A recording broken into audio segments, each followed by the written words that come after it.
Hey guys, you've heard of the Young Turks podcast because you're listening to it right now. But make sure that you subscribe and give it a 5-star rating if you like it. Thank you for listening. All right, welcome to the Young Turks. Jake, your Granicus Barry with you guys. Okay, it's a wild ride tonight. We have an interesting rotating series of hosts tonight. So Anna and I are going to start, then Idarola is going to come in, and then Brooke Thomas and Alonzo Bowden are going to come in. We got a lot of stories for you guys. Acosta's in a lot of trouble. Luckily, finally, Epstein's in a lot of trouble. And there's an amazing story of discrimination in the second hour. But Kamala Harris with a new proposal that I'm not sure I'm in favor of. She might have outflanked me on the left there. That's a fascinating turn of events. Is it the real estate thing? Yeah. Yeah. Can't wait for that discussion. Yes, so lots of different interesting things in today's program. Okay, but we start with, I would argue, great news. So let me do that for you guys. New Justice Democrats are here. I told you justice was coming. So you know the Justice Democrats that won last time around: AOC, Ilhan Omar, Rashida Tlaib, Ayanna Pressley, and you know Ro Khanna, Pramila Jayapal, and Grijalva are already in Congress. So we got 7 more on the way. So today, 3 new candidates announced. Some you will remember, and some are new. So up first, Cori Bush, Justice Democrat again. She was one of the 4 women featured in the documentary Knock Down the House, along with AOC. And Cori is back and against Lacey Clay. Cori is amazing. If you saw the movie, didn't see the movie, you might not know all about her. She's a Black Lives Matter organizer in St. Louis. She was the first vice chairperson of the Missouri Democratic Party Progressive Caucus. She was a 2015 Woman of Courage Award from the Emmett Till Legacy Foundation, 2016 Deluxe Magazine Power 100 Award, Top 50 Women of St. Louis by Gazelle Magazine, Unsung Human Rights Hero by the St. Louis Coalition for Human Rights in 2017, and in 2018 Community Activist Award from the Missouri Association of Black Ministers. So this is exactly what the Justice Democrats look for. Someone who has been helping the community, working in the community from day one. When she got into it, she had no idea she was going to get into politics. In fact, a lot of the people working at Justice Democrats asked her to get involved in politics because that's the next step. When you're already looking out for your community this much, you should actually look out for them in Congress, as the other Justice Democrats have done. And so she's a registered nurse, she's an ordained pastor. She ran against Lacey Clay last time. Now that's a machine that Clay has and a lot of incumbents have. And they don't play nice. But Cori Bush is so strong. We're gonna tell you in a second how you can help all of these great women who are running, but it's great to have her back. I don't know what Lacey Clay's done. I mean, I know his family's been there in Congress for a long time. Can you name, or can anyone in his district name anything that Lacey Clay has done? No, a lot of these incumbents just sit there going, well, hey, I got the seat. I was handed the seat and I'm just gonna keep it. And the way to keep it is you keep your head down. Don't cause any controversy. Don't fight for your voters. Just keep on taking that donor money. And remember, Justice Democrats, no corporate PAC money. That's why you know they can represent you. That's why in Congress, they've actually been representing you, unlike a lot of the other corporate Democrats. So Cori's up first. Now, another Justice Democrat that was around last time, Marie Newman. She is running against, she's in Illinois 3, and she's running against one of the 2 worst Democrats in the House. So we're taking on the 2 most conservative Democrats. Already we'd announced Jessica Cisneros against Henry Cuellar. In this case, it's Dan Lipinski. He is the head of the pro-life caucus, even though he's a Democrat. He has voted against immigrants. He has voted against raising the minimum wage. He has voted against Obamacare. He's voted against LGBTQ rights. Why is this guy a Democrat? Well, you might say, well, maybe he's in a really purple district, or he won a seat in a Republican district and he has to appease those voters. No, even Hillary Clinton won his district by 15 points. He's deeply conservative because he wants to be.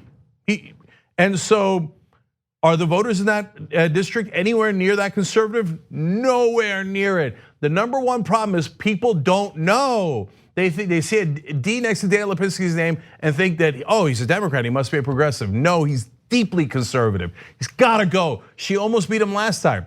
It was one of the closest races in the whole country. She only lost by 2,000 votes. But this time around, justice is coming. So Marie Newman's back, again, a Just Democrat.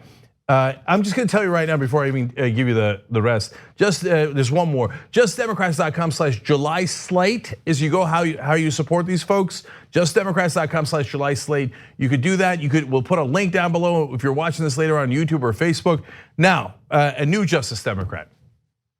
You know how Susan Collins helped, well, she's a Republican, so she helped the Republicans pass many things, including putting Kavanaugh on the Supreme Court, and the list goes on for all the things that she aided and abetted Donald Trump on. Well, if people were so mad about that, they raised $4 million for whoever is her general election opponent. So corporate Democrats are like, woo, $4 million from real voters. On top of the corporate bribes we'll get, that's amazing, we're gonna go take that money. Wrong, you're not gonna take that money. We're gonna go get it for justice.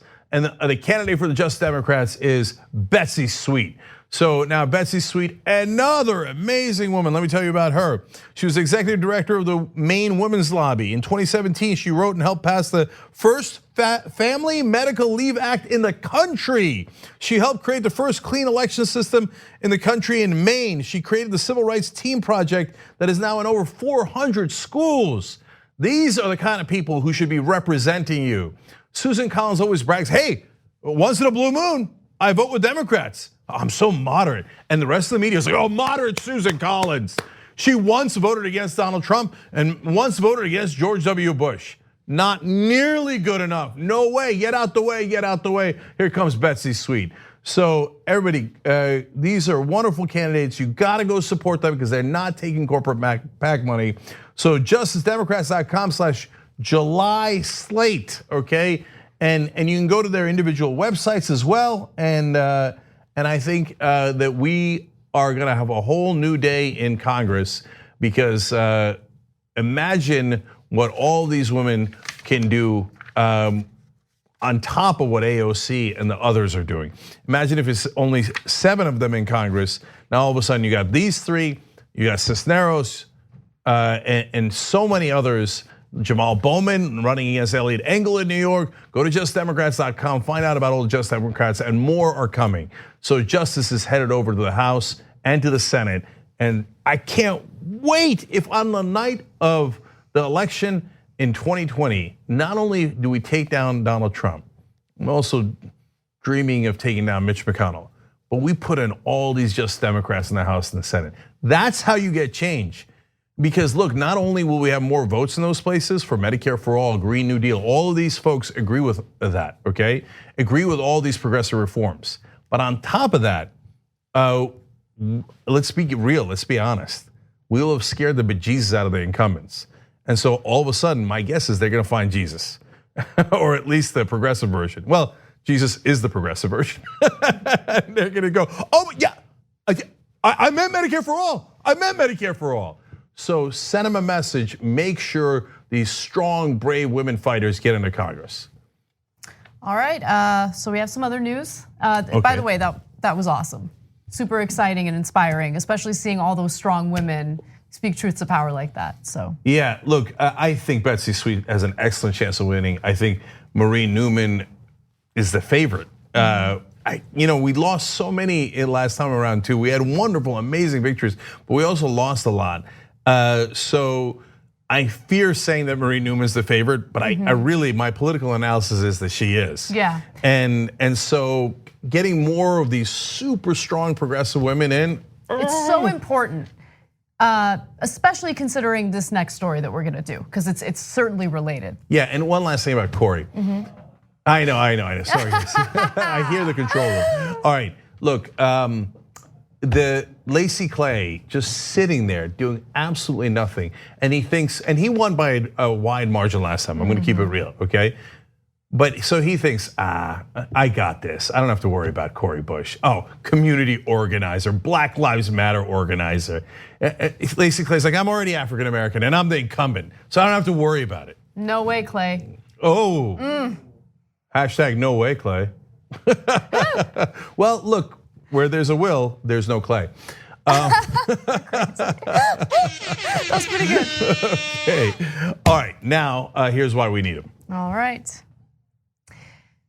House Speaker Nancy Pelosi continues to demonstrate that she's saltier than the Dead Sea when it comes to freshman Democrats. In fact, earlier she was attacking freshman Democrats for the way that they voted against giving Border Patrol billions of dollars with no strings attached. And that was in an interview with Maureen Dowd in the New York Times. Now, Politico is reporting that Pelosi had a caucus meeting, closed door meeting, where she decided to continue going after these individuals who continue to challenge her failure to lead, her failure to actually resist Trump's policies. In fact, she has only enabled Trump when it comes to the treatment of migrants. Let me make the case. Now, Alexandria Ocasio-Cortez has been very clear in her reasoning as to why she voted against the appropriations bill that would give Border Patrol over $4 billion, $4.6 billion. And she tweets about it. She's very open and transparent, saying DHS and ICE are flagrantly violating congressional orders just as we said they would. Yet it is Ilhan Omar, Ayanna Pressley, Rashida Tlaib, and I that were wrong to oppose throwing more money to abuse agencies, right? So I want to give some context there. Because there's two different proposals that the four of them voted against. One was the Republican proposal, which eventually over 100 Democrats voted against, and Nancy Pelosi needed Republican votes to pass. In fact, more Republicans voted for Nancy Pelosi's ultimate legislation than Democrats did. So Pelosi must be so proud. I'm sure she's gonna get a bipartisan pat on the back from all the mainstream media. But that's a Republican bill that Pelosi passed, period. It was a Republican bill in the Senate and majority Republican in the House, and Trump was thrilled to have it with no conditions. But there was also an earlier House version, and those four voted against that one too, because that House version said, okay, here are conditions, but they're not really conditions. They rely on the goodwill of the Trump administration. Right. That's why AOC gives that tweet. How's that goodwill of the Trump administration working out for you? Exactly, and I love that she brought that up because, like, you're gonna attempt to do this honor system with the Trump administration. I mean, they have what honor? Oh, exactly, they are as dishonorable as anyone could possibly be. But Pelosi took notice of how AOC uses social media, and it's not just AOC, it's other freshman Democrats, how they use social media to communicate with their constituents and to also give a little transparency into why these decisions are being made. And so in a closed door meeting, Pelosi said, quote, "I'm here to help the children when it's easy and when it's hard. Some of you are here to make a beautiful pate, but we're making sausage most of the time." Okay. Oh, okay, what? Yeah. All right, so that was strange. All right, so I want to talk about that too. So she's being dismissive in such a hilariously elitist way with references to pate. Okay, I don't know, I guess I'm a barbarian. Is pate the thing with liver? Is that no? I think so. I don't know. People put it on cheese plates. Okay, so whatever, right? But to her, because remember Maureen Dowd, yeah, okay, the thing with liver, we confirmed it. we do a news show here.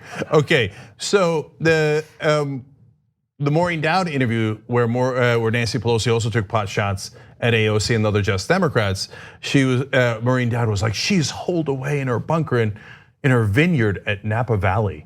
My guess is things are tough there. Yeah, very tough. She's not eating sausage there, she's eating pate, okay? So now she's referencing, of course, hey, you don't wanna see the sausage getting made, that phraseology, right? But that makes it seem like, oh, you guys are children. This is why she's talking down to them.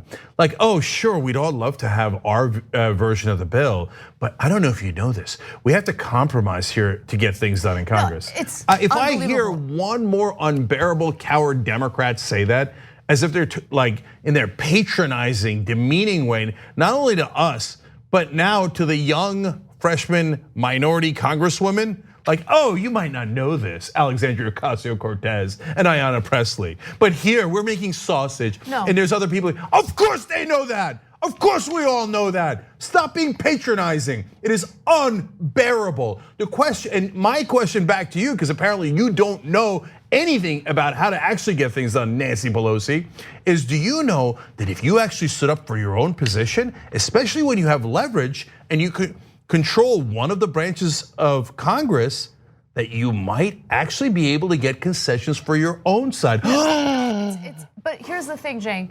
She would get concessions. I mean, she has a great deal of leverage in this case. I mean, the Democrats control the House. We all know that. She is House Speaker. And you have the Trump administration asking for more border control funding, right, in this appropriations bill. I mean, the whole point of electing Democrats to Congress and to the House is to make sure they control the House and they serve as a means to mitigate the damage that the Trump administration wants to do. What's the point if they're not actually gonna do what they're supposed to do? Like, what I would do if I were Nancy Pelosi is say, no, I am not going to sign on to this unless we have the safeguards necessary, unless we have improvements for the conditions of these migrants. I am not gonna throw away hard-earned taxpayer money at these facilities that have children die under Border Patrol watch. And I would do a press conference every single day, and I would apply pressure to the Trump administration. But that is not what she's interested in doing. So look, it's a really fair argument as to whether Nancy Pelosi is not that bright, and she just really is terrible as a legislator, or she actually agrees with Trump and the Republicans almost all the time and goes, oh golly gee, there's nothing I could do. Trump, you win again in exactly what you wanted. She's Oops. Scared. I think that's the answer. I think she's scared. I think she's worried that applying that pressure that I just spoke about is going to somehow hurt Democrats. So now let me explain how you actually do this, because apparently you guys suck at your job. And let's not leave Chuck Schumer out of this, because he surrendered even more than Nancy Pelosi did. He was the original domino to fall. Chuck Schumer like talking tough about Acosta, et cetera. Now, yeah, spare me, okay? When Trump said, hey, he was like, oh, that's how Schumer was, okay? Total and utter coward. So now, here's what you do, Schumer and Pelosi. You do a press conference like Anna said, and what do? You say, look, I'm gonna give you the money. I'm not gonna keep the money from you, but I wanna make sure that you're spending it in the right places, because in the past, you've taken money we've given and without permission, misappropriated to other places like your goddamn wall. Bingo. And it's not gonna happen on our watch. So at a bare minimum, look, this is the easiest thing in the world. You say, every kid's gonna get a mattress, every kid's gonna get soap and a shower every day, every kid's gonna get toothpaste. If you don't agree to that, have at it, Hoss. Come make your case. Come make your case to the American people that the kids should not have mattresses, that the kids should not have soap, and that they shouldn't have showers. Go ahead, make your case. Make your case. I am gonna give you the money, but I'm not gonna give it to you until you not just promise it or do it on Scout's honor. Trump has no honor at all. Do you not know that, Nancy Pelosi and Chuck Schumer? No, these are our conditions and they are not negotiable. Until then, we're not passing it and it's on you. And I just want to remind you all that Pelosi knows that she's in the wrong here. She knows, which is why she's being so incredibly defensive in her press interviews and in these closed door meetings with Democrats. Because remember, after the bill had been signed by Trump, he got the money that he wanted. What did Pelosi do? She releases a strongly worded letter toward Trump about how the conditions for these migrants needs to improve. What is your strongly worded letter gonna do? It's gonna do nothing. Look, we got more from Pelosi in a second, but look, if you think strongly worded letters after you've already passed the legislation is the correct way to legislate, then you really should be fired immediately, because you don't know anything about legislating. After you've already passed the bill, your letter is irrelevant. My God, are you such a child that you don't know that, Nancy Pelosi? Or do you think that, and look, to be fair to her, it's not that she thinks all the American people are children. She just thinks the press is so compliant. They'll dutifully write that I wrote a strongly worded letter to Trump, and they'll pat me on the back, and I'll win again. And which is what leads us to the next thing that Pelosi said. Yes. Because she thinks, no, you're not allowed to go around the press. I own the press, I control the press. I'm allowed to go to the press, you're not allowed to fight back. So this is the part that really stood out to me, because she's upset that members of Congress are turning to social media to communicate their differences with their constituents. So she says, you got a complaint, you come and talk to me about it, but do not tweet about our members and expect us to think that is just okay. So she had a full-on interview with Maureen Dowd in the New York Times where she very openly and clearly attacks freshman Democrats like AOC. So I don't know. I mean, maybe you should be a leader and quit with your negative commentary toward freshman members of the House if you don't want anyone to criticize you openly on Twitter. But with that said, I think the way that AOC has handled this and the way that she communicates with her constituents and Americans overall is incredibly important. This is the first time in a long time we have this level of transparency and honesty, and I think that it applies pressure to Pelosi. She doesn't like the fact that people on the left are now really starting to criticize the way her leadership style, Okay, so a couple of things here. She says, you don't do it on Twitter, you come talk to me. What are you talking about? They came and talked to you. They talked to you 100 times. Every time you're like, no. Medicare for all? No, I sent my top staffer to go tell the insurance companies, I got their back. Keep the money train going. We're never gonna do Medicare for all. Well, okay, we came and talked to you. What good did it do? Green New Deal, they came and talked to you and you called it Green Dream or whatever. What good did it to come and talk to you? We came and talked to you about the $15 minimum wage. You said you were gonna do it. You said you were gonna do it the first 100 hours. Nothing. What good does it do to come talk to you when you work for the other side? When you constantly block all progressive policies and you constantly aid and abet the Republicans? It's like going and saying, oh, you should just go talk to George W. Bush or Dick Cheney or Donald Trump. Oh, if I just talk to them, oh, I see. So again, is that your idea of how legislation works? Childish, okay? Now, secondly, you're not allowed to use Twitter. I'm allowed to use the New York Times. Because the New York Times is subservient to the people in power. And let's be honest, they are. Now, New York Times does great investigative stories from time to time. But when it comes to their beloved establishment politicians, they never lay a glove on them. You want to go after a progressive, New York Times is your organization. They will smear a progressive day in, day out. Nancy Pelosi, oh, no. Nancy, what would you like to print? Oh, we need an interview. We need access, Nancy. Chuck, oh, you're so great, Chuck. What do you need? I'll do it for you. Oh, you want me to smear AOC? Of course, AOC is the worst. Doesn't understand anything, et cetera, et cetera. New York Times, you are miserable at this. Hey, New York Times, hey, did you ever think the over $500 million that Nancy Pelosi raised, maybe it had strings attached? Wow, that would require journalists and editors who gave a damn about power, where it resides, where it comes from, and have sophisticated look into politics. But you know what? The people that work at the New York Times, also children, going around like, well, I mean, Nancy Pelosi got all the money, and I'm sure that all those corporations gave Pelosi and Schumer money for their health or for charity, and they didn't want anything in return, because corporations, they don't want return on investment. New York Times, stop helping the powerful. You're supposed to hold them to account. So now Pelosi says, well, I own and control the media like New York Times, so that is the only place you're allowed to go. Oh, going around the mainstream media, which we've already corrupted, to the actual people? Unacceptable. How dare you tweet? No, put away the Twitter, right? Why do you think they're holding all those hearings? You think it's because they're worried that Facebook, et cetera, has other issues? No, they hate that they cannot control the media anymore, both Republicans and Democrats. And finally, it's time for a Justice Caucus. Let's go. I mean, look, I knew it from day one. Now, these are lessons hard learned by people, and they gave Pelosi every opportunity. They gave Schumer every opportunity. I told you, they're not on your side. Start the Justice Caucus now and build it. Okay, and let's find out who's on what side. If you're on Trump's side, you join Pelosi's caucus.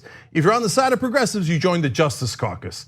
Let's go today. Fire Pelosi and let's move on. All right, we got to go to break, but when you come back, there's going to be a different panel here. Yeah, okay? So John's going to come join us. If you think I'm angry about this, wait till you get a load of me on Epstein and Acosta. I am so sick of the rich having different rules. John can't wait. Okay, all right, come right back. We need to talk about a relatively new show called the Republic, or UNFTR. As a Young Turks fan, you already know that the government, the media, and corporations are constantly peddling lies that serve the interests of the rich and powerful.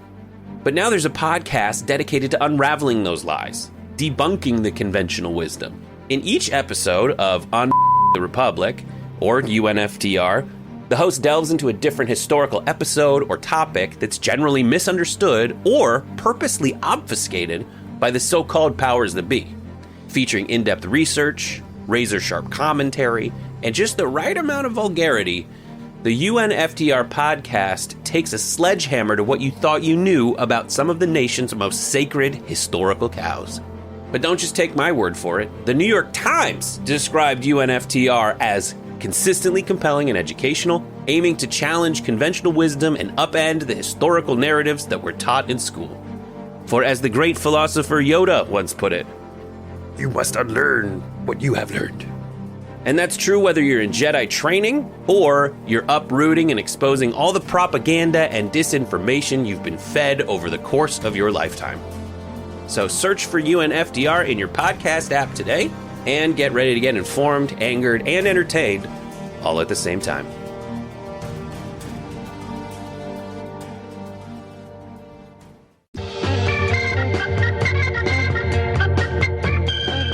All right, back on the Young Turks, Jake Huger, John Iarella with you guys. First, member comments. Shadowhawk says, does anyone know what the lead-in song for TYT is? I think it's just a generic song, right? It's just not anything special. Meg says it's from the Library of Free Songs. You could find it there somewhere.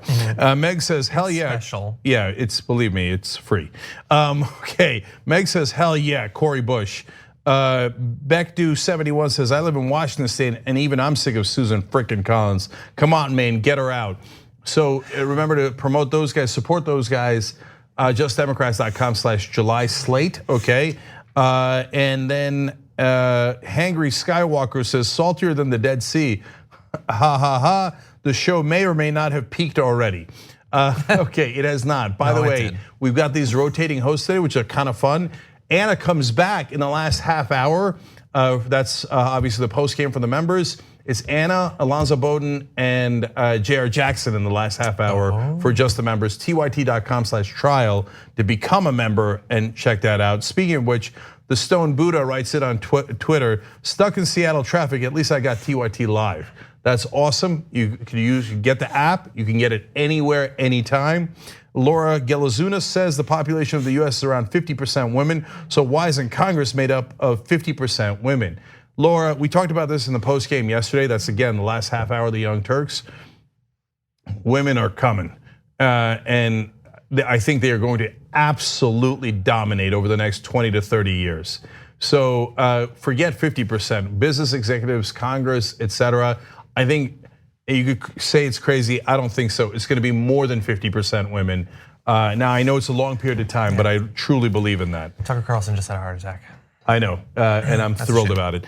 Okay, so by the way, yesterday we told you about the movie that Wolfpack is making to highlight the end of corruption and how we can end it so that you could get rid of all of these problems at once. That's wolf-pack.com/film. I think we're up to $16,000, which is amazing in one day. Let's keep that going, wolf-pack.com/film. That's awesome. And tonight I'm gonna be, speaking of rotating hosts, I'm gonna be on Cuomo Primetime on CNN at 9 o'clock Eastern. I'm going to be talking about Alexandra Costa and the deal that he made about Epstein. I am furious about that. We're going to talk a little bit about it now as well, and don't miss that. It will be definitely fiery. And one more thing not to miss. I know I'm throwing a lot of things at you, but there's a lot of great stuff coming up. We're going to Detroit. That's where the second debate is. And we want you guys to show up. We're doing it one night only, and it's the first night, July 30th. Sign up at tyt.com/rally. Let's go do it together. Detroit is one of the strongest towns that we have. In fact, in 2014, they pretty much tied for #1 along with Chicago in the city competition that we had for the different cities. And I remember the meetups there, wonderful people. We went and actually visited both Chicago and Detroit because they won the competitions.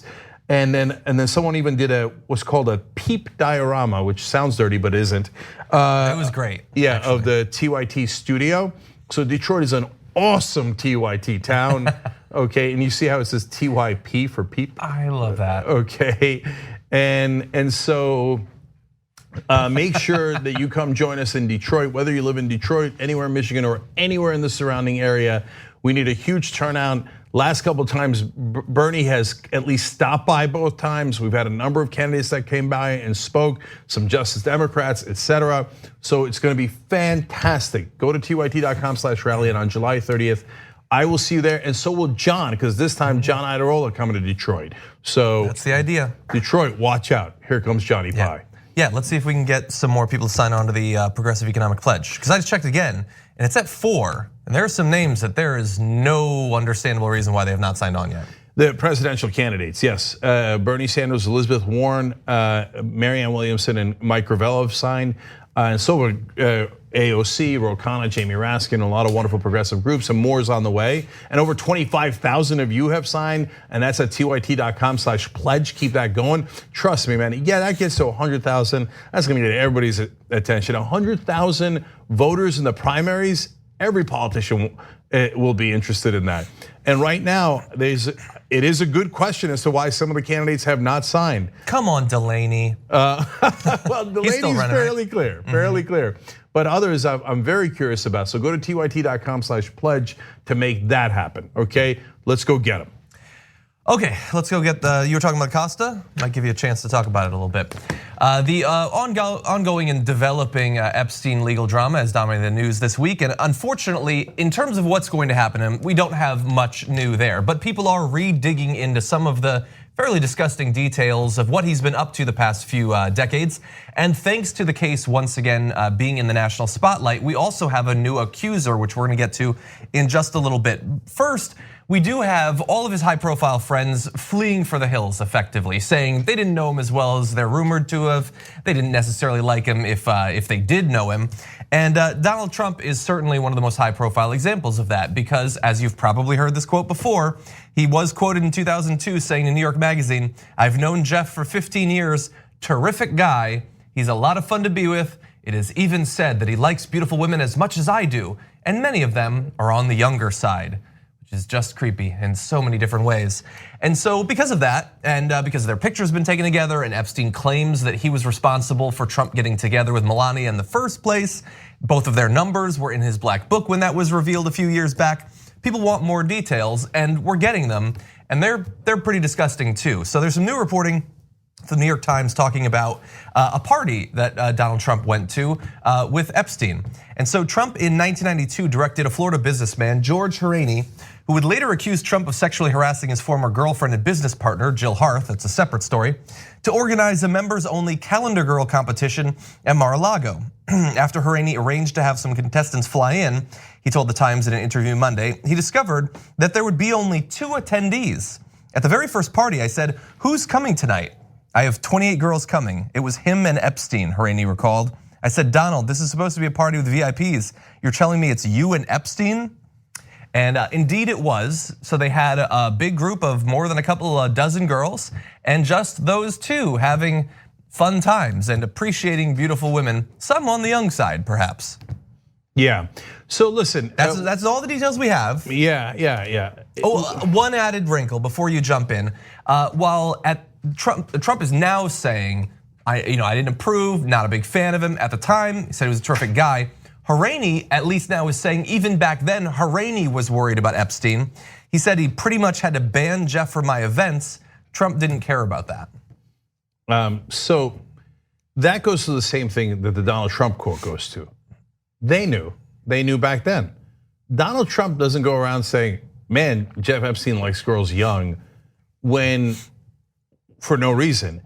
Remember, Donald Trump liked girls young. And I'm not saying that to put him in the same boat as Epstein. I'm saying that and I have evidence of that. Remember, there's a story of how he used to surprise the younger pageant girls, Donald Trump, and would walk into their dressing room when they were half naked. And he has, on a number of occasions, and some of it is on video, talked to really young girls and said, "Oh, you're gonna be a beauty when you grow up," etc.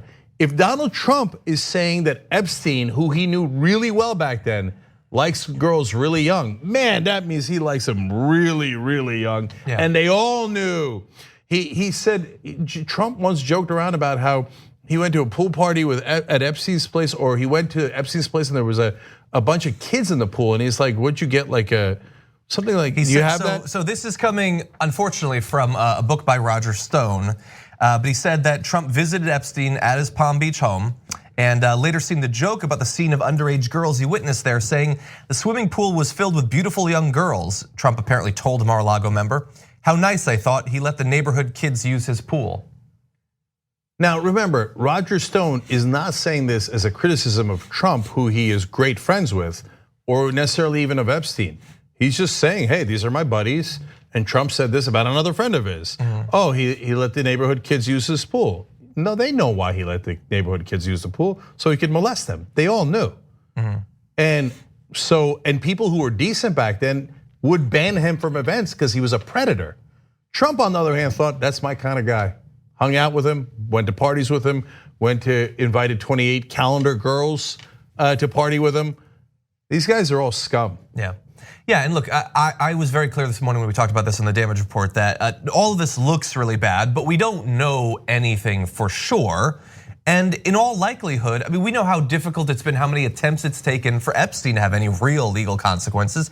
Donald Trump is much more powerful than Epstein. The idea that if anything happened, and we don't know that it did, that there would ever be any consequences for Donald Trump, I think is pretty hard to imagine. I mean, how many times has he been credibly accused of doing some sexual assault, rape, those sorts of things already, and it's meant nothing. The idea that a few more, that would tip the scales, I kind of doubt it at this point. Now and we don't know that anything happened. No, look. I'm so tired of the rich having different rules. I can't stand it anymore. This story has made me snap on that. I mean, look, we all hated it from day one. We covered the affluenza stories, the Stanford kid who did the rape and got away with it. The original affluenza story, I think 4 people died, and they're like, oh, but he's rich, it's okay, etc. When he's drunk driving. In this case, Epstein, they let him out for 16 hours in the day when he was supposed to be in jail. He had his own private suite inside the jail when he went to go sleep there for 8 hours. It was a goddamn hotel. They gave him every advantage. Now, if you're a bleeding heart liberal and you say, well, look, I don't know that we need to take the guy and break his back and put him in and have the other guys do terrible things to him in prison, etc. But they do that to poor people all the time. They do it to middle class people all the time. And if your middle class person was caught molesting dozens of girls, do you think he's gonna have his private suite where he only sleeps there and he's out for 16 hours a day, 6 out of the 7 days? Do you think any of that is gonna happen? Of course not. And I can't stand it anymore. Now, when you turn to Trump and Clinton, look, John is right. We have no idea if Trump or Clinton did anything with underage girls. We don't know that. We do know, at least Trump is on the record as having known that Epstein likes young girls. By young, Trump clearly means underaged. So if you say no, it's not clear, maybe he was just talking about 18 and 19-year-olds. Okay, you can believe any fantasy you like. But look at the quote about the neighborhood kids in the pool. They knew. If you knew and protected a child molester in your neighborhood that had molested dozens of kids, you'd be in a world of trouble. Prosecutors would be all over you. Were you an accessory? What did you know? When did you know it? What crimes did you cover up? But hey, no, Trump, Clinton, rich and powerful. So you think there's gonna be justice? I mean, it took decades to now even think about justice for Epstein, who's the guy who we know did it in the first place. Remember, he pled guilty last time around, okay, for that nonsense sentence, but he did plead guilty. And by the way, it was for what they said, solicitation of prostitutes. Some of the girls were 14 years old. They were not prostitutes. They can't be prostitutes. By definition and legal definition, they can't be prostitutes. But by the way, they were not, most of them were not engaged in that. He co-opted them into it. He said, oh, just give me a massage. Oh, I'll just be half naked. Oh, I'll just be naked. And he's a predator. And they call those 14-year-old girls prostitutes just so they could let Epstein off easier. And now, since some of the most powerful people in the country were Epstein's buddies, there's not gonna be any justice for them. Nobody's gonna be talking about accessory. Nobody's gonna be talking about, hey, did they know about Epstein's crimes? Who's gonna hold them accountable? Nancy Pelosi? Well, no. Don't be ridiculous. I mean, William Barr said that he's not gonna recuse himself, which means he wants to be the sheriff on the beat. he wants to make sure that there's consequences. That's why he's not recusing himself. And if you're wondering about why would William Barr, the Attorney General, I get why he wants to protect Trump. That's the whole point of why he was put in office. But why does he care about protecting Epstein or Acosta? One, it comes back to Trump. So there's William Barr. No. You know what? Trump did build a wall. He built a wall around himself with William Barr by appointing him Attorney General. Says so. Barr's like on the scene. Whatever you do, you're not allowed to touch Donald Trump. Okay, so you will not be going after him. But on top of that, you know that Acosta, before he was a prosecutor on the Epstein case, worked at Kirkland Ellis. The reason William Barr, one of the reasons that he was going to recuse himself from the entire case, but now has only recused himself from part of the case, was because Barr also worked at Kirkland Ellis. And wait for it, you want to know who represented Epstein? Kirkland Ellis. So it's a nice little club they got going there. Mm-hmm. The problem isn't pizza parlors. The problem is that the rich and powerful have an army of lawyers. They're all connected. They're all in the same goddamn club. So the only punishment that ever comes is to the average American. And they skate every time. And I can't stand it anymore. All right, we got to take a break. We're not done with this story yet. We got a couple more updates throughout the show about different things that have happened. Let's take a quick break right now and come right back. At TYT, we frequently talk about all the ways that big tech companies are taking control of our online lives, constantly monitoring us and storing and selling our data. But that doesn't mean we have to let them. It's possible to stay anonymous online and hide your data from the prying eyes of big tech. And one of the best ways is with ExpressVPN. ExpressVPN hides your IP address, making your active ID more difficult to trace and sell to advertisers. ExpressVPN also encrypts 100% of your network data to protect you from eavesdroppers and cyber criminals. And it's also easy to install. A single mouse click protects all your devices. But listen guys, this is important. ExpressVPN is rated #1 by CNET and Wired magazine. So take back control of your life online and secure your data with a top VPN solution available, ExpressVPN. And if you go to expressvpn.com/TYT, you can get 3 extra months for free with this exclusive link just for TYT fans. That's expressvpn.com/TYT. Check it out today. Back. We hope you're enjoying this free clip from the Young Turks. If you want to get the whole show and more exclusive content while supporting independent media, become a member at tyt.com/join today. In the meantime, enjoy this free segment. All right, back on the Young Turks. Carson says Donald Trump said he would date his own daughter. Does it even surprise us that he has no limits? Good question. Eddie O'Donnell on Twitter says, oh God, it was at Mar-a-Lago. That's the Calendar Girl party. Now it should make people suspicious of the members there. I'm sure they were a swell bunch as it was. Al Belso says, in my opinion, Epstein and Trump are made from the same mold. They both have a thing for underage girls. I can only imagine what both have joked about behind closed doors. Yikes. Now we know some of Donald Trump's locker room talk from the Access Hollywood tapes. And that was when he was mic'd and with people that are on television. That he doesn't know well. That he doesn't know that well. Imagine what he said to his buddies that he knows sleeps with underage girls. Okay, all right, let's get. Just don't expect justice. All right, absolutely. By the way, wolf-pack.com/film now above 17,000. Keep it going, brothers and sisters. And I know I'm asking for a lot, but this is how we're going to win. And then at the end of the day, once we have public financing, then we don't have to keep on giving. But we got to win on that first. So also don't forget justdemocrats.com/July slate. Okay, all right, yes. Go ahead, John. Okay. More devastating accounts from the border with agents for the Department of Health and Human Services talking with some of the children being held in the network of concentration camps down at our southern border. I want to give you some of what they have most recently revealed, and you can add this on to the horrific news that we've gotten over the past few weeks. A 16-year-old Guatemalan boy held in Yuma, Arizona, said he and others in his cell complained about the taste of the water and food they were given. The Customs and Border Protection agents took the mats out of their cell in retaliation, forcing them to sleep on hard concrete. So there you have a very particular case of a justifiable concern about the water and food quality. a kid being punished because he dared to question the authority figures who were responsible for his welfare there. And you can, more generally, this is apparently an issue because nearly every child interviewed by the HHS caseworkers after leaving the Yuma border station reported poor sleeping conditions.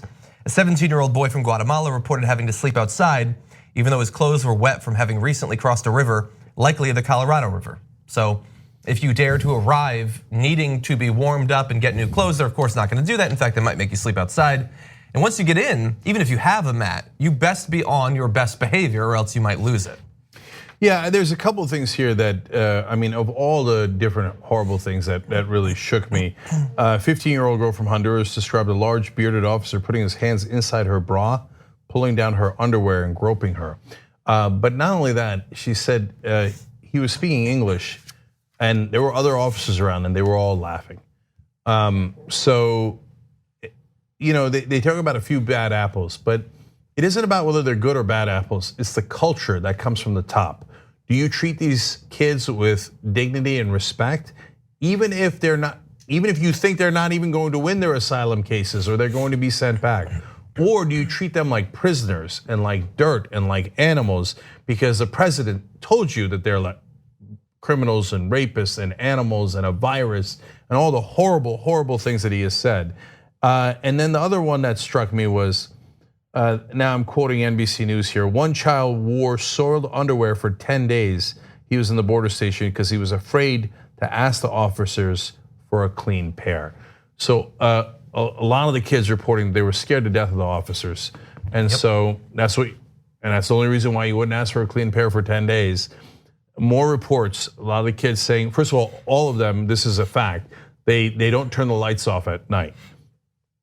I'm sure that they have a reason for that, probably so that nothing wrong happens when it's dark.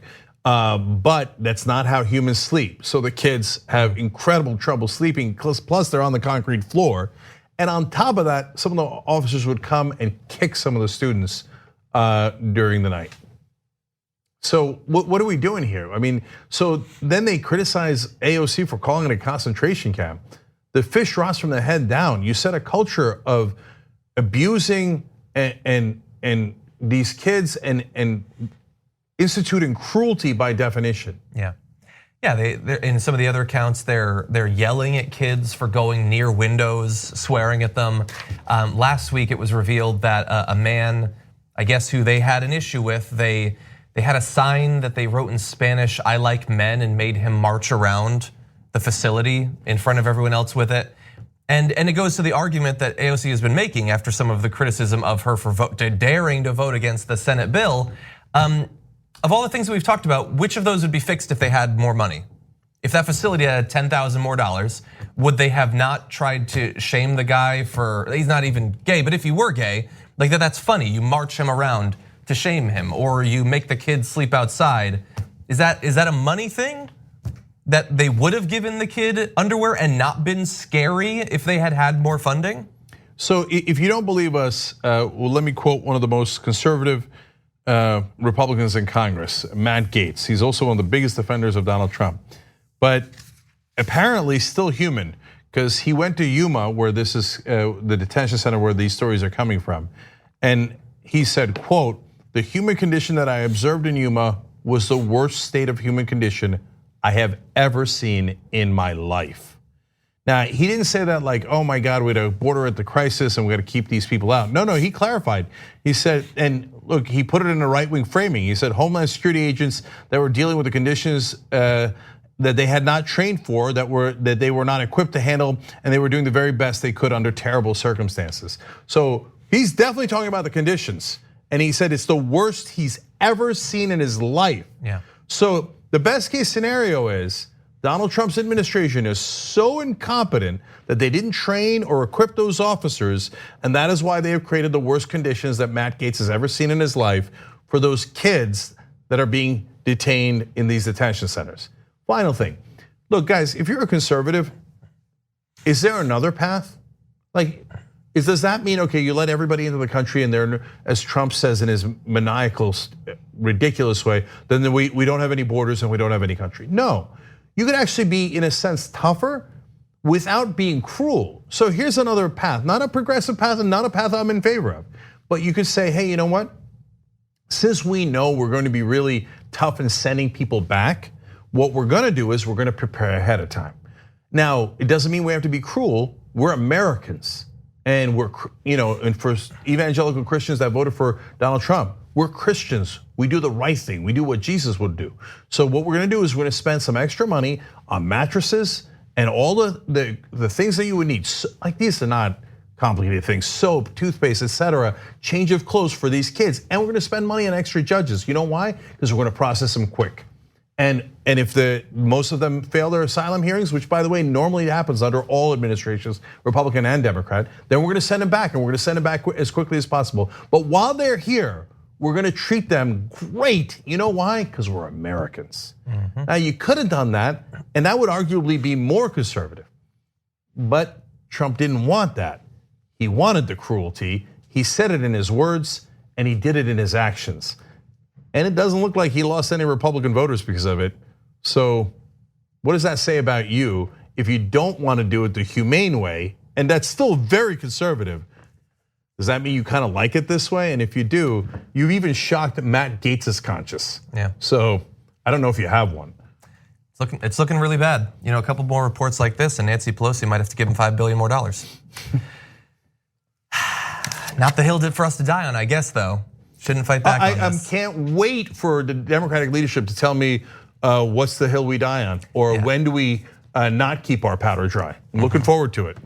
Yeah, and I think it was Jess Dweck on Twitter tweeted, the thing about choosing your battles is that eventually you have to choose a battle. You can't just keep waiting, like eventually there's a battle, right? Yeah. But not so far. Okay, let's turn to another horrendous person. Last night, on the most recent episode of Tucker Carlson's White Supremacy Power Hour, he took issue once again with Ilhan Omar, who just keeps cropping up. For some reason, Tucker Carlson has a problem with her, and he took issue with her not just as an individual, but as a symptom of something worse, as you'll see. The United States is the kindest, most open-minded place on the planet. The US has done more for other people and received less in return than any nation in history by far. Ilhan Omar has an awful lot to be grateful for. But she isn't grateful, not at all. After everything America has done for Omar and for her family, she hates this country more than ever. In a recent piece in the Washington Post, the reporter put it this way, quote, "In Omar's version, America isn't the big-hearted country that saved her from a brutal war and a bleak refugee camp. It wasn't a meritocracy that helped her attend college or vaulted her into Congress. Instead, it was the country that had failed to live up to its founding ideals, a place that had disappointed her and so many immigrants, refugees, and minorities like her." Okay, so two things. One is it possible that the country could be wonderful to you and it could be a refuge for you, but you still want to make sure that it lives up to its standards and that it could have failings that you want to address because you actually care for the country rather than hating the country? Had that ever occurred to Tucker Carlson? No. If you ever criticize right-wing oppression of minorities in this country, that's it, you hate us. Who's us, by the way? That's my second point. You'll see in the second clip too, Tucker's always referring to us and we let them into the country. Now, does he mean Muslim Americans? Doesn't sound like it. Does he mean African Americans? Does he mean Latinos? The us always seems to be like us mighty white people. I mean, out of the decency of our heart, we let these people come into our country and they dare criticize us? First of all, Tucker, I got super bad news for you. It's not your country. It's all of our countries. We're all Americans. We're all 100% American. So that's a sad day for you. If you want a state that is purely white or purely Christian, well, you missed the boat, man. Yeah. There was one country in the middle of Europe that back in the 1930s. They had one race above all, and they were going to rule for 1,000 years. Too bad it didn't work out for you guys. Yeah, I really fast taking issue with the "we" that he loves to throw around. So I know, back when that particular group of refugees was brought in from Kenya, he didn't have a show. But if he did, you know a little bit about Tucker. Would he have supported that? Would he have supported bringing those? Because he said we let them in, as if he supports that. I mean, recently, has he been a big proponent of letting refugees come into the US? Yeah, no, Tucker, you didn't let anyone in. You're 100% against it, including when Ilhan Omar came from Somalia. And you weren't like, oh, you know what? She's suffering in Somalia. Oh my God, we're going to open our arms to Muslims across the world because we're that caring. No, you're the guy who said don't. You're the guy who said don't. And now they're like, she has the temerity to challenge white rule in America. How dare she? Yeah. Look, let's go to the second clip because he's going to make it way clearer. Watch. Amara isn't disappointed in America. She's enraged by it. Virtually every public statement she makes accuses Americans of bigotry and racism. This is an immoral country, she says. She has undisguised contempt for the United States and for its people. That should worry you, and not just because Omar is now a sitting member of Congress. Ilhan Omar is living proof that the way we practice immigration has become dangerous to this country. A system designed to strengthen America is instead undermining it. Some of the very people we try hardest to help have come to hate us passionately. Maybe that's our fault for asking too little of our immigrants. We aren't self-confident enough to make them assimilate so they never feel fully American. Or maybe the problem is deeper than that. Maybe we're importing people from places whose values are simply antithetical to ours. Who knows what the problem is? But there is a problem. And whatever the cause, this cannot continue. It's not sustainable. No country can import large numbers of people who hate it and expect to survive. The Romans were the last to try that with predictable results. So be grateful for Ilhan Omar, annoying as she is. She's a living fire alarm, a warning to the rest of us that we better change our immigration system immediately or else. This talk is super dangerous, man. So we're talking about how someone is a danger to the country, a living fire alarm. He's not finishing the sentence, but the last part is super clear. Isn't anybody gonna do anything about it? He said, or else. Okay. Or else doesn't often mean, or else good things will happen. Or else is a threat to you, a threat to your life and to your family. And when he said she comes from places that maybe have antithetical values to us. Nah, well, you lost all subtlety, Tucker. If you think that's subtle, it is not. She's Muslim. And Muslims cannot be good Americans. Their values are antithetical to American values. Well, you know what we call that? And you can cry all day about it, but we call that racism and bigotry. And now when you say, oh, I can't believe they called me racist when I just said that Muslims are antithetical to America. What? I just hate all Muslims. Is that bigoted now? Yes, it is bigoted. And if you don't like that, go ahead and cry it on Fox News. I don't give a damn. But when he says maybe we were too kind, we should have forced them to assimilate and become fully American. What does that mean? What does that mean? What is fully American? Is it someone who eats tacos? Remember Tucker earlier said that tacos are not Mexican, they're American. Okay, great. So what, did Ilhan Omar not eat enough tacos or shawarma or falafel or bagel and lox or pizza or all the different things or frankfurters or hamburgers, all the different things that came to America from different countries? What is fully American? You know what he's saying, it's patently clear. He's saying fully American means we should have made them whiter. Because she's fully American, she's fully Muslim American. Oh, that doesn't count, does it, Tucker? That doesn't count, right? See, that's why we call you racist, because you are, and it's obvious. But look, him inciting people against her is the really dangerous part. He not only incites racism and bigotry against all Muslims and also African Americans. He said, okay, one more thing. He says she hates us passionately. Who's us? She wants justice for African Americans. Please don't shoot African Americans if they're unarmed. I don't think that's an unfair request. I think African Americans are part of us. So that's not hating us, that's protecting us. Tucker, do you think African Americans are part of us? It doesn't sound like it, because when she's going to protect African Americans, you're saying she hates us. You know what, look, he's got a Fox News audience and they're incredibly dumb. So for them, that probably sounds sophisticated. He thinks he's being subtle. So, and then they'll cry about this too. Oh my God, you can't call our audience dumb. Well, they never catch any of your stupid tricks. By the way, he has this faux intellectualism where he says, and the last time it was tried was the Roman Empire, and how did that turn out, right? Yeah, that's not true. That's not, what are you talking about? That was the last time there was immigration. He's only referencing Rome because that's what white supremacists do. Every time. They have these weird things about Roman mythology and Norse mythology, and they think pick one or the other and it buttresses the fact why white people are better than everyone else. That's what they do, that's what he's referencing. All of this is just cribbed from Stormfront, that's all it is, and that's why all of those white supremacist groups say that they love his message and he does it better than they do. He's just saying the Somalis shall not replace us. It's the replacement theory, that's all it is. We're bringing in people, they're gonna sleep with your woman and they're gonna kill your kids. That's what he's saying, that's what his show is. Yeah, and so, God damn it, he's against war and now he's realized, oops, all of our politicians are bought, okay? He's against that particular war right now. I hate when people say he's against war. Okay, but he is against that war, and for all the wrong reasons. Remember, he decided he was wrong about the Iraq war, that we shouldn't have gone in because they're just monkeys. So I understand why he's doing it, but I don't care.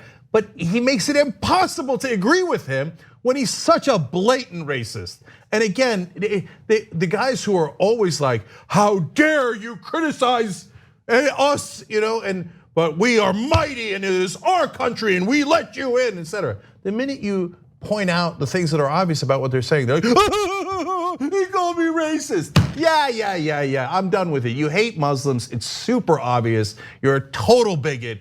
So I got no interest in that. I'm gonna get, Just super fast, and we should do a segment at some point. He's making the case, she's not American enough, and I'm the one who decides. Really, like you're talking about the American dream, you wanna talk about which of those two people, Tucker Carlson or Ilhan Omar, are more American? She came in with virtually no advantages whatsoever and worked her way up to the point where she is now an elected representative of the US government. Tucker Carlson was handed a career from his rich, well-connected family. He's been handed a fortune, he's literally an heir. He's never done an actual day of work in his entire life. And his show is just identifying groups of Americans that his singularly old white male audience should hate. That's all it is. There's nothing American about that. Whereas she is a literal example of the American dream that should inspire not only people who were born here, but everyone who hopes to become an American someday. I'm gonna give Ilhan Omar the last word. She wrote in a tweet in response to this, not gonna lie, it's kind of fun watching a racist fool like this weeping about my presence in Congress. No lies will stamp out my love for this country or my resolve to make our union more perfect. They will just have to get used to calling me Congresswoman. Damn. All right, we'll be right back. Thanks for listening to the full episode of The Young Turks. Support our work, listen ad-free, access members-only bonus content, and more by subscribing to Apple Podcasts at apple.co/TYT. I'm your host, Cenk Uygur, and I'll see you soon.